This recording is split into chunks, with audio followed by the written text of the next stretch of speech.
The new Urus S hits the sweet spot between performance and practicality. Noticeably cheaper than the Performante, the S is our favorite in this new look Urus range. It still has the theater you expect from a Lamborghini in terms of performance, but it also delivers as a family SUV. With these two distinguishable models to choose from, the Urus should be more popular than ever. With the introduction of the hairy-chested Urus Performante, you might wonder why anyone would take a second look at the more conservative Urus S model. No other car company has a reputation for wild designs and intoxicating driving experiences like Lamborghini, and the Urus S seems a bit contradictory at first glance. The Urus S is effectively the replacement for the standard Urus, which now receives its first variants almost 5 years after it went on sale. That's not too surprising considering the Urus is the Italian brand's biggest seller and a key component to Lamborghini's record growth this year. It makes sense then that Lamborghini hasn't fiddled around with the Urus too much for what is essentially the facelifted model. The visual tweaks consist of a new front-end design with a pointier bonnet line and more aggressive front bumper.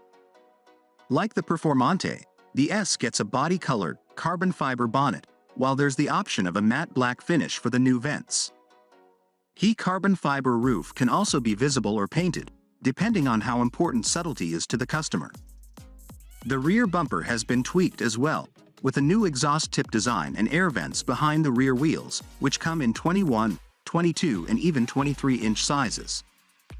Our test route involved both city driving and more open country roads in Denmark, and while the purple Huracan STO we were following understandably garnered more attention, the Urus S still got its fair share of smartphones pointed at it, which is no doubt an important part of Lamborghini ownership. Starting from around £188,000, the Urus S sits comfortably below the estimated £209,000 Performante, despite sharing the exact same engine. Under the bonnet there's the twin-turbocharged 4.0-liter V8 that appeared in the old Urus, along with various Audis, Bentleys and Porsches, but now it produces 16 bhp more at 657 bhp, while torque stands at a chunky 850 Nm. The Urus S accelerates from 0 to 62 miles per hour in 3.6 seconds and tops out at 190 miles per hour. Quite significant numbers for a car weighing 2,197 kilograms. The way the Urus S delivers its power is sensational, and there aren't many other SUVs that offer this amount of drama. The Strada driving mode is all well and fine when you're cruising, which the S does just as well as any Audi Q7 or Porsche Cayenne. But if you shift to sport, there's less delay in throttle response, while the exhaust note, which Lamborghini has retuned, is addictive as you climb through the revs. Surprisingly, this power is still manageable on the road, such as the availability of torque. The automatic 8-speed ZF gearbox is quick enough in its shifts. Thankfully, the Urus uses steering wheel-mounted manual paddles rather than the Huracan's fixed ones. And of course, switching to Sport or even Casa sharpens up the shift times. Most Urus S owners will probably keep their car in one driving mode, which is good because the actual shift mechanism on the center console feels and sounds a little flimsy. You also have to scroll through all 6 of them.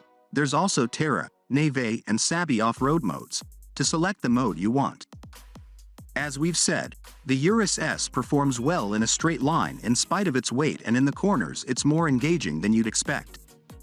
Plenty of confidence can be gained from the quick steering, which is a little light for a car of this size and weight, but there's lots of feedback from the front axle.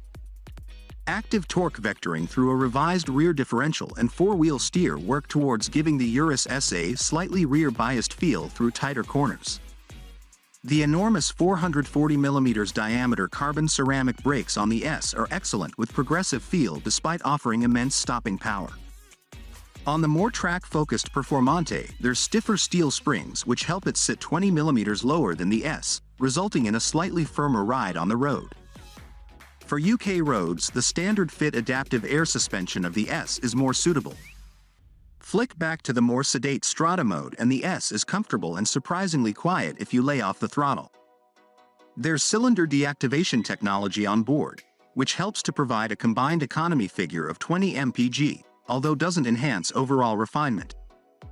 Most of the noise transmitted to the cabin comes from the huge tires, until you inevitably succumb to temptation and blip down a gear or two in Sport or Casa mode.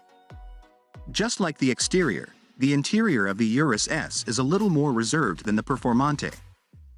Of course, you can customize the colors of the leather through Lamborghini's extensive ad personam options list, but overall it's a welcoming, premium-feeling interior with a sense of solid build quality. The design of the vents and switches are a little busier than its German siblings, however. Even though it's a Lamborghini, the Urus S is also a big SUV, so there's practicality in the shape of a cavernous 661-liter boot, and there's easily enough room in the back for adults to be relaxed on a long trip.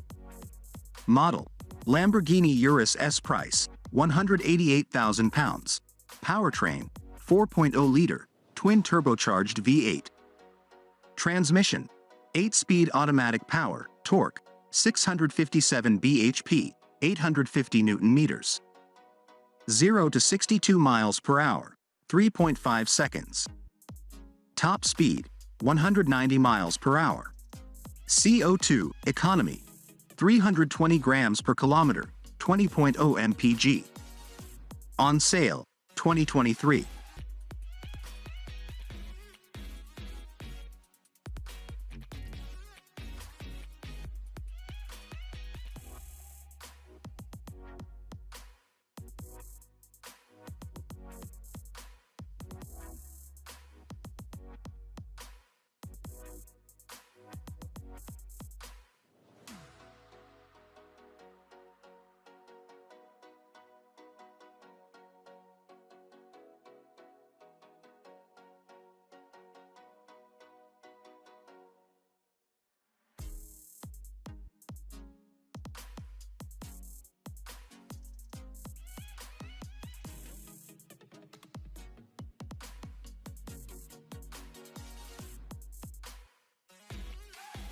Welcome to Shoppers Africa. Today we present to you one of our craftswomen, Halima Abdul Soumay. She was born in Morogoro. She started her business in 2018 by sewing huts, and then she expanded into clothing. She is a craftswoman and also an entrepreneur. She works with the trends of the market.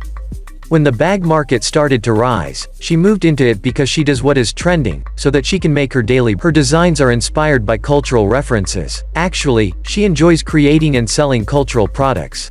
She is 32, and she is the mother of 3 children, Amina, Jura, and Zakaya. She has got a team of 3 people who are helping her. Her main is to reach out the target market, which is difficult because she has to make the bags and also looking for clients. From the precious products we see, Halima needs people who will value the products she makes.